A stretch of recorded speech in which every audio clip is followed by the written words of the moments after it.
This is Reaganism, a podcast dedicated to exploring where the Reagan movement lives today. I'm Roger Zakheim, your host, director of the Ronald Reagan Institute in Washington, D.C. On this episode of Reaganism, Roger is joined by Joseph Lonsdale, who is founder and managing partner at 8VC.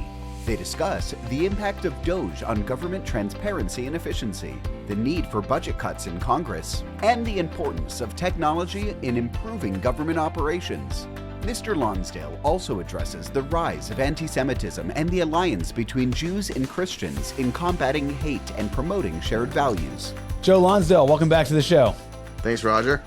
Well, we love having you on the show. Always entertaining and learn something too. That's a great combination. Of course, you come at these conversations from a variety of standpoints and sets of things you do. A managing partner at AVC.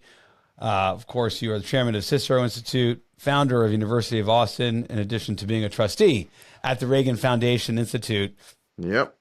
I was hoping today we could just have two topics that are timely and important come to you, as you know, from Washington, D.C., where 2 months into the Trump administration, round two, DOGE continues to dominate headlines, the attention of everybody in Washington. So I want to talk about that. And then second, a piece you wrote in City Journal at the end of March called Jews and Christians Must Fight Anti-Semitic Conspiracies. Ancient lies about Jews are getting traction again in Western discourse, which I'm glad you hit on. Let's start with the DOGE element. It's big. It's the kind of the techno optimists and those from the world of venture and startups have taken the mindset and dominated Washington in these 2 months. You've been a supporter. I know you're a friend of Elon Musk. Give me a sense, Joe, how you think DOGE is doing and what the impact will be. Sure, Roger. Well, you know what? I'm guilty. I'm not there full time with him and some other friends who are just doing amazing work. I'm fighting for our country in other ways. Just welcomed our sixth kid, so I haven't been out in D.C. in the middle of it.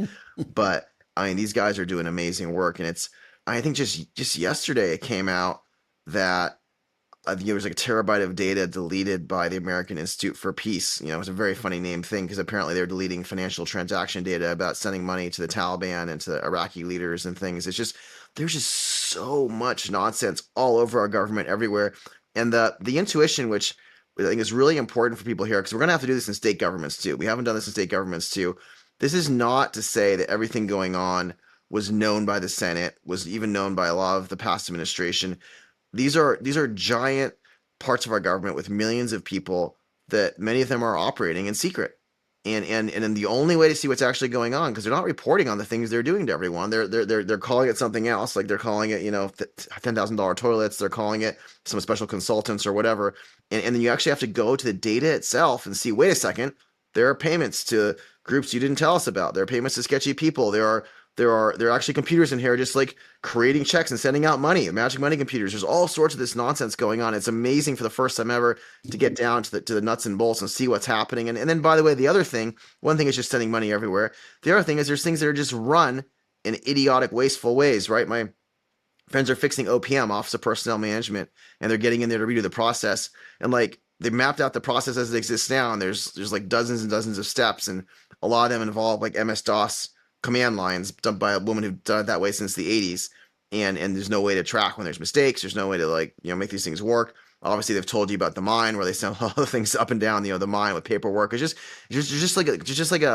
like almost it'd be a joke, except for the fact it's not funny. There's just all this insane broken stuff in government. So thank goodness people are going in there who are competent, who are fixing it.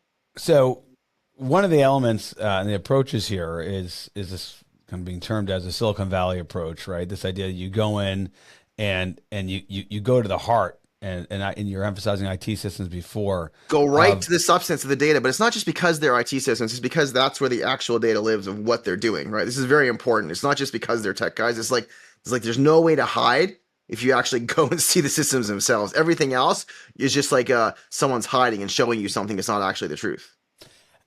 There's a timeline associated with this. Brett Baer had an interview with Elon Musk recently and referenced that Elon Musk, of course, famously is in this capacity as something called a special government employees, SGE.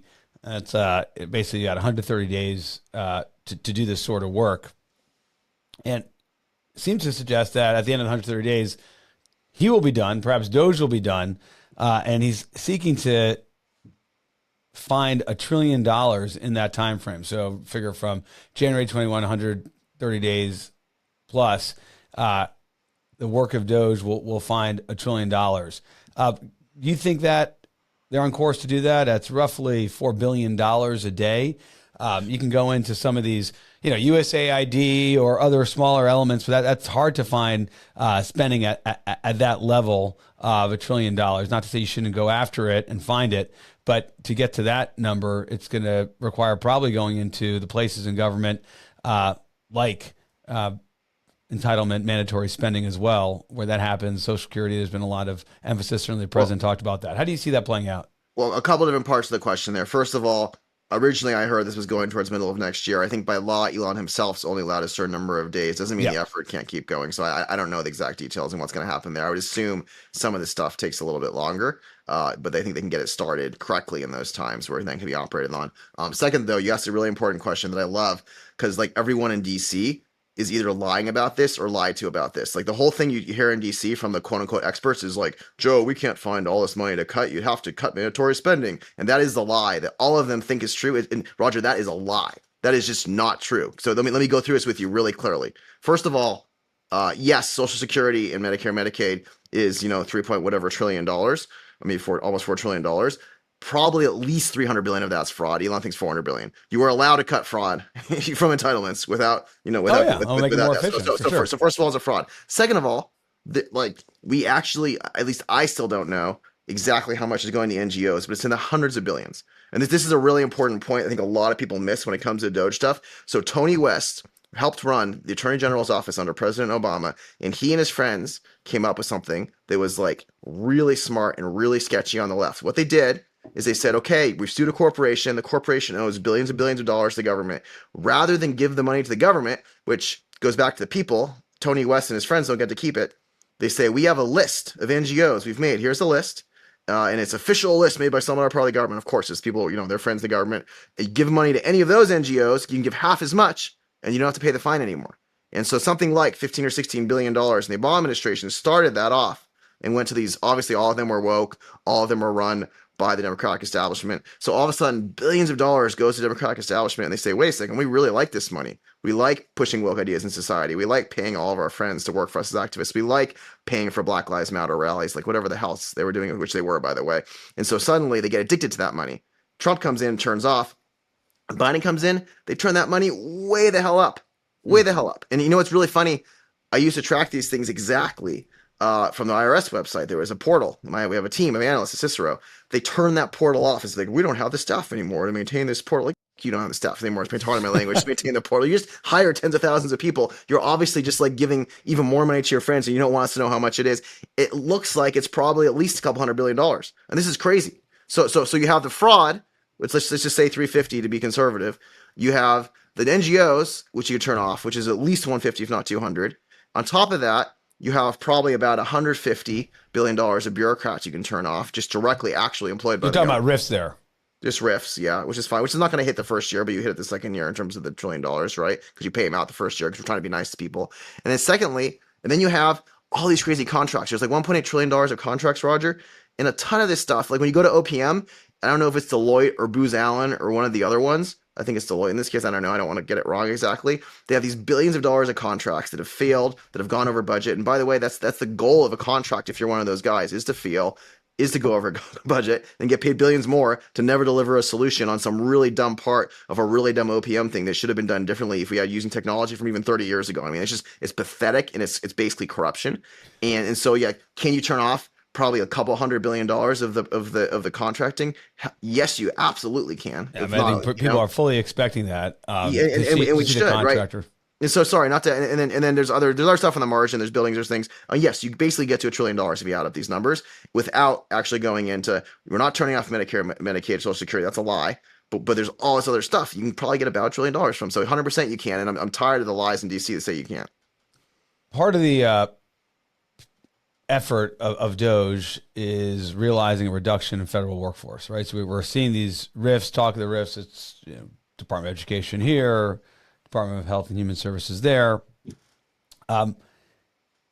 And there is a theory or an approach that comes out of the venture community, which of course you're a leader within, that so much of what government has done in the 20th century, the private sector is better suited to do. And it's this notion of American dynamism. Even I think your most recent fund is, leading on this and using the nomenclature of, building again in every respect. Just take a step back, Joe, and give a kind of the intellectual framework on how to think about some of what's driving here. Because in D.C. and in the battlefield of politics, this is not something that's presented necessarily as an idea or it's not reported that way. Certainly it's fundamentally about, just the combative politics and the language of race, waste, fraud, and abuse, which of course is important in its own right. But there's a broader kind of approach here. Yeah, there's an inspiring. You're trying to get what's the inspiring take on this, and I think that's really important because there are partisan takes on this on both sides. And listen, I think people are correct when they say like the goal of government is not the same as the goal of business. That is right.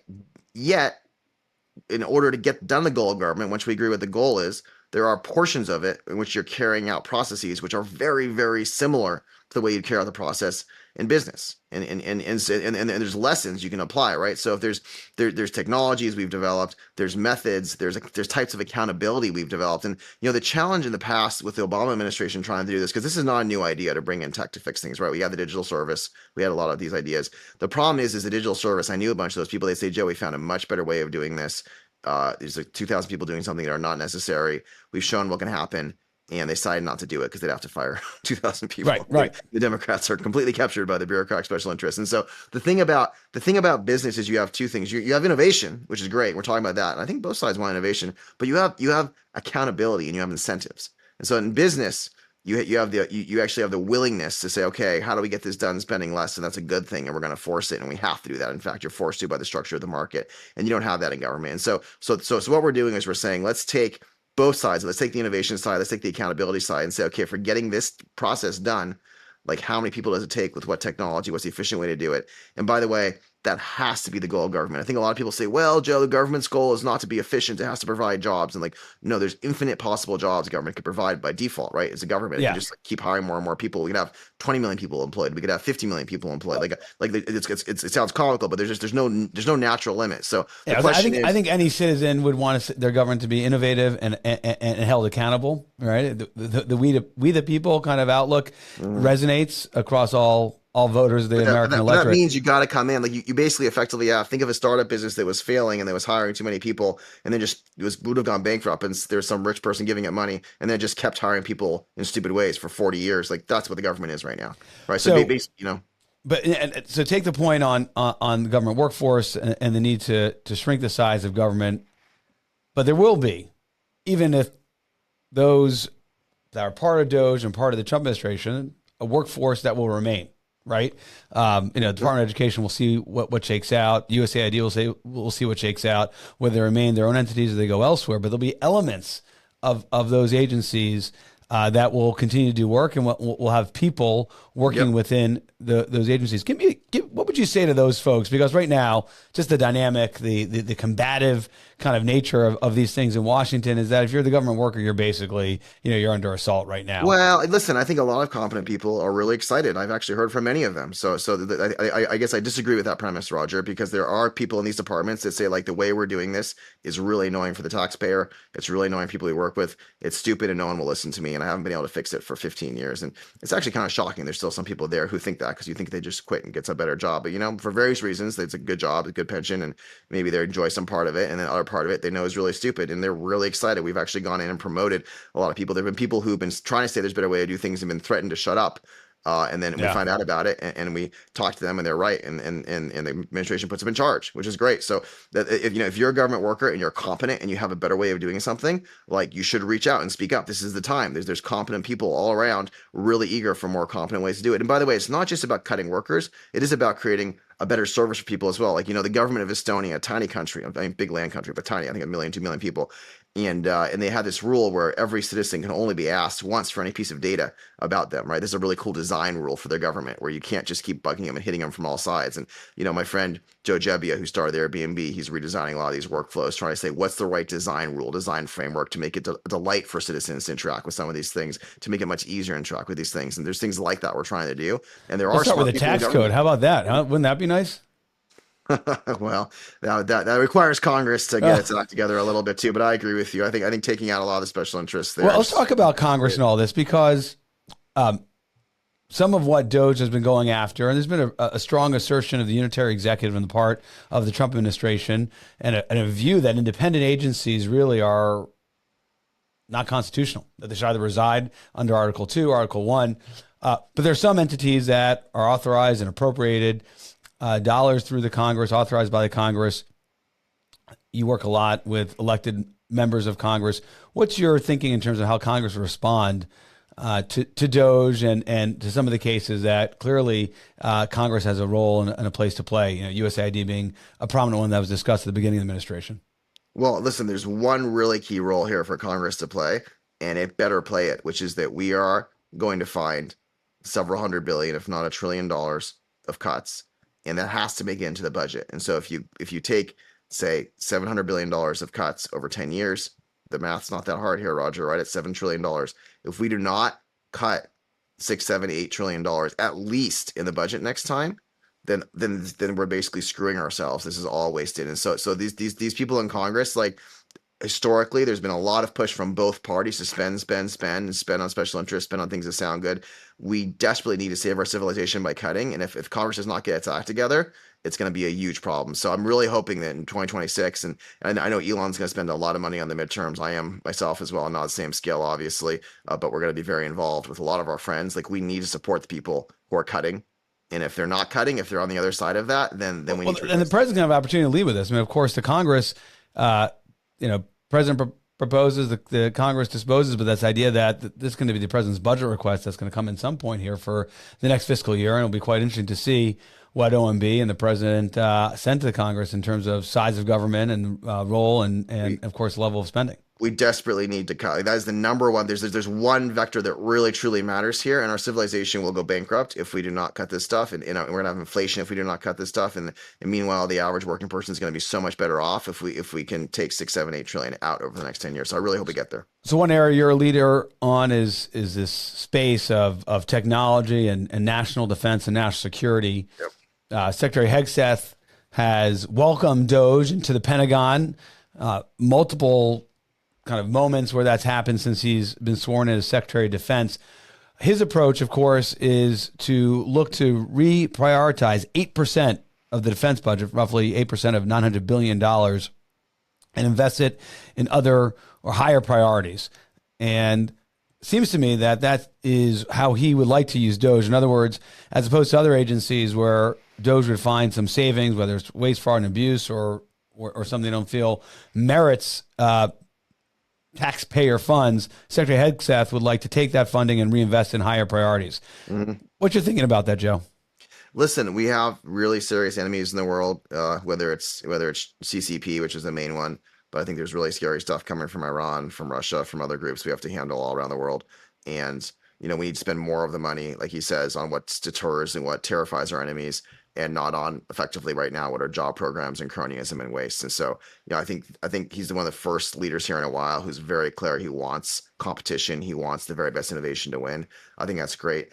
I happen to think, Roger, that we have so much waste in the military with civilians we don't need in the Pentagon, with probably other people we don't need in the Pentagon, with bases we probably don't need that aren't contributing to making our military stronger relative to other uses, that, if we had to, we could probably make the military much, much stronger while even cutting a little bit. But that's kind of a political anathema on both the left and the right. So I got to fight for what's possible to fight for right now in DC and the direction that the secretary is going. I love. Let's spend the money on what we can spend. It would be a big accomplishment. Recently wrote a piece here with my colleague Michael Stanton, encouraging Secretary Hegseth to realize this 8% savings, leverage DOGE, so the department is more lethal, as Secretary Hegseth has emphasized, and is prioritizing things that really, whether it's autonomy, which of course you've invested in, or even back office sort of way of doing business has been underinvested in the Listen, Pentagon. I'll tell you what, there's 30 logistics companies that are not in defense that we've invested in that have been pretty successful and changed how logistics works in our country the last 15 years or so in America. It's completely transformed with the cloud and data, and none of those work with the DoD. DoD logistics was the best in the world in the 20th century. It's now pathetically behind. There's just so many obvious things to fix here. And yes, he's called out all sorts of things with autonomy and mass production of lethal weapons. And there's all sorts of things we do on the land, sea, water. We're doing space as well, Roger. But the big thing is there's a lot to cut, and it takes courage to cut these things. It takes boldness, and I think he has that. And it's clear he has that. So let's Secretary Robert Gates did it during the Obama administration. Actually, he found $60 billion in savings, and he was told at the outset that whatever savings he found, he could reinvest into modernization priorities at the time. And then it was swept away and taken for deficit reduction by President Obama in the context of the Budget Control Act. Yes. How confident are you that whatever Hegseth finds, he'll be able to reinvest?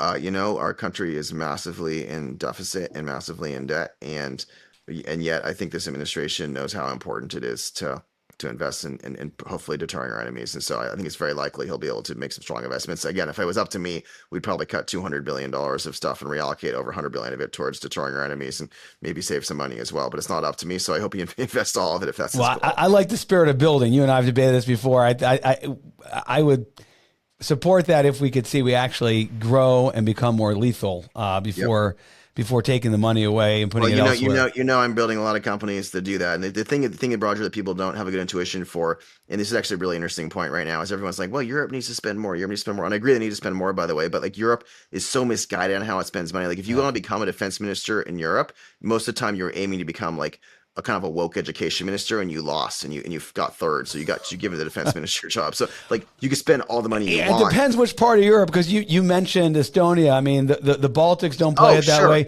Poland doesn't play it that way. Finland doesn't play it that way. There are real countries in Europe, but there's also all the ones that they spend more. The ones who are not spending enough. Certain ones of those spend more. It's not going to really help that much. And so, it's not about the amount of money spent. It's about my point is some of our companies are running circles like 10x. Like you literally invest in some of these new technologies that are better, and you get like 10 times return on your money. So it's not even about how much you're spending. It's about having the most competent, bold people in charge. Well, no question. If we could 10x our capability and lethality, that's what we need, as you referenced. Whether it's the PRC, Russia, Iran. I mean, there's no shortage of challenges we're facing. With the remaining time we have, again, we're with Joe Lonsdale. Joe, I want to just touch on or discuss for a few minutes your recent piece in the City Journal entitled Jews and Christians Must Fight Anti-Semitic Conspiracies. From seeing the way the progressive far left responded to October 7th, it was a rude awakening for American Jews, supporters of Israel across the country, to see the hatred and the support of a foreign terrorist organization taking place out in public on our college campuses across our cities. You and I have spoken about that. You've been very public about that. But we've also seen, as you point out, in some corridors on the right, this emergence of anti-Semitic language, conspiracies, and the like. And as you point out, really trying to draw a division between Christians and Jews. Just give us the a little bit more on this and why you chose to write on it. Well, thanks, Roger. I was actually just reading Douglas Murray's book on this whole thing last night, and I think he says it really well, that that there really is true evil in the world today still, and there's things in the world that are good, and these are real, like light and darkness are real, and obviously there's nuance in how you approach these issues, but I mean, there's this really, really dark force in the world right now that's been just driven on with really scary things and really driven by hate. And, whenever throughout our civilization through the last couple thousand years, you have a society where there's kind of populism raging and anger raging, it tends to look for scapegoats. And it's actually really ironic that people are trying to get Christians to do the scapegoating, because, I mean, we realize that obviously Christianity is a branch that grew out of Judaism. And one of the great, pieces of wisdom in Christianity was the nature of scapegoating itself. Rene Girard is one of my favorite philosophers from Peter Thiel. You mentioned in the piece. He's a great Christian philosopher, and it's really clear that a lot of the wisdom of the story of Jesus is that societies historically always got together and scapegoated and would kill the scapegoat, and that's where a lot of like the stories of the ancient myths came from with the monsters you'd get together and kill. And rather than have that kind of repeated cycle you had forever in the pagan world, instead Jesus showed that God himself was a scapegoat, and that the idea is you're not supposed to do that. You're not supposed to scapegoat.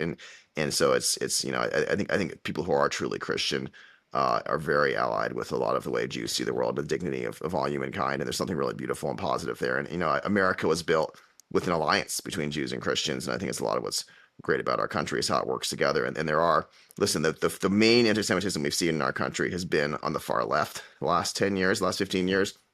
It's come from the progressive left. It's come from the idea that everything is oppressors and oppressed.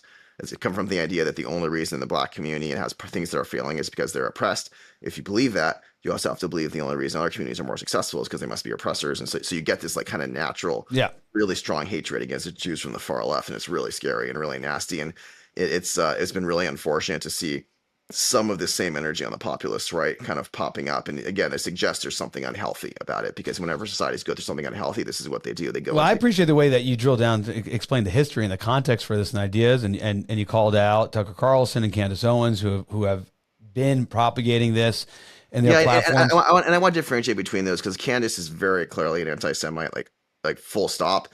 Tucker has said some things in ways that really concern me, and I hope we can still pull him back. I think he's much more closer to the mainstream, and he's someone who I agree with and admire in other contexts. And so I don't just want to have a broad brush here. And and then listen to Joe Rogan, someone I really admire, happens to live nearby me here. Yeah, I want to read what you said about Joe Rogan, because it's interesting. You're dealing with also this notion of speech, free speech. So when Joe Rogan asks an unconventional guest about UFOs or government secrets, he's participating in a long-standing American tradition that can both entertain and uncover important truths. And I hadn't really thought about it that way. And you kind of put him in that category, in that tradition. Talk about that for a minute and how you view Joe Rogan. Listen, you got to be able to think outside the box of what you're told is the proper way to see the world, Roger. This is the problem with what happened during the woke time, is all these kids are programmed to think one way and only one way. And the type of energy people like Joe Rogan have say, listen, just because you're taught to look at the world this way, let's look at the world another way. Let's look at the world some wacky ways. And then turns out some of the wacky ways have truth. I mean, by the way, I grew up working with Peter Thiel, who's a genius, and he looks at the world in very orthogonal ways. And some of them I strongly disagree, and some of them are absolute genius that have given me insights I never would have had before. You can go read and listen to Peter, and so like this is what Joe Rogan's doing. It's actually very similar to Peter Thiel in a very different way. Obviously, they're not the same people at all, but it's really healthy and really great. Now, the issue with this particular case with Joe Rogan is that one of the wacky ways he was looking at it, which is again great tradition, happened to be aligned with these conspiracy theories that have been used to like rape and kill and murder my people for 2,000 years. And so obviously, my mom's side's Jewish. So obviously that's not very comfortable. Our people, there you go. That's fair. And I'm Catholic on my dad's side. I'm Jewish on my mom's side. I do consider myself Jewish. And I'm not saying we should silence him. I'm not saying he's a bad guy. Because all this is happening at once, where Candace is spreading these things and others were spreading these things, and he happened to have that guest on. It was a very disturbing week where I had a lot of very prominent Jewish people call me and say, Joe, what the hell is going on here? And what do you think we need to do? And so, listen, and I don't think whining, I don't think complaining, I don't think victim mindset helps at all here. This is not my main focus. I do think it's good to educate people and be aware of some of these things and to have the facts so when people talk about it. And one of the things I appreciate the way you ended your piece, and it's anybody who reads it, check it out. Again, you talk about the warrior spirit. I mean, this is about basically you get out there and fight. This is not the period before there was a Jewish state, Israel, or Jews found themselves victims in a ghetto, and Jews and Christians you include in that category, and to support these set of values and ideas. And I thought that was the right and proper way to. We got to fight to protect Christians around the world more than we are right now, by the way. I think there's a lot of that's nonsense in Africa and the Middle East that our civilization hasn't stood up for them against the Islamists, which is very scary. And I'm someone who also fights to protect my people as well. And of course, first and foremost, and I think this is where the party is going, and it's fair, is the number one thing is we got to fight for our people here in America. We spent too much money abroad on kind of nonsense adventures. And so the number one thing that the Republicans are going to do, which I agree with, is you fight for everyone here, no matter who they are, and make America great and keep our civilization working. But I do think we have to have some extra on the side to kind of fight for light in general, which is a good thing. Fight for light in general. That's a great place to end. Joe Lonsdale, thanks so much for being on the show. Thanks, Roger. We hope you enjoyed this episode of Reaganism. New episodes premiere weekly every Monday on YouTube and all podcast streaming platforms. If you like this episode, be sure to let us know and share with a friend.